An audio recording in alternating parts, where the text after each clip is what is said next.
ವಿಜಯನಗರ ಜಿಲ್ಲೆ ಹರಪನಹಳ್ಳಿ ತಾಲೂಕು ಶಿಶು ಅಭಿವೃದ್ಧಿ ಇಲಾಖೆಯ ಅಧಿಕಾರಿಗಳಾದ ರತ್ನಮ್ಮ ಬೆಣ್ಣಿ ಮತ್ತು ಸುಜಾತ ಮಕ್ಕಳಿಗೆ ತರಬೇತಿ ನೀಡುವ ಇವರುಗಳು ಅಂಗನವಾಡಿ ಕೇಂದ್ರಗಳ ಒಳಗೆ ಮಕ್ಕಳ ಜ್ಯೋತಿ ಶಾಲಾ ಪೂರ್ವ ಶಿಕ್ಷಣ ನೀಡುವ ಇವರುಗಳು ಕಾಲಲ್ಲಿ ಚಪ್ಪಲಿ ಮತ್ತು ಶೂ ಧರಿಸಿ ಶಾಲಾ ಪೂರ್ವ ಶಿಕ್ಷಣ ಮತ್ತು ಆಟಗಳು ಆಡಿಸುತ್ತಾರೆ.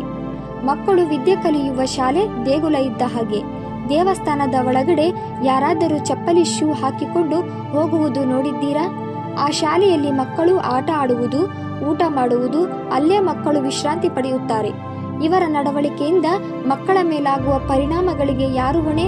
ಹರಪನಹಳ್ಳಿಯ ಸಿಡಿಪಿ ಅಧಿಕಾರಿ ಹರೀಶ್ ಅವರು ಕಣ್ಣು ಮುಚ್ಚಿ ಕುಳಿತುಕೊಂಡಿದ್ದಾರೆ.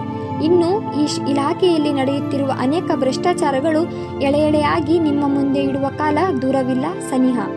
ವರದಿ H Karim, Nandibevur, KS News 24x7.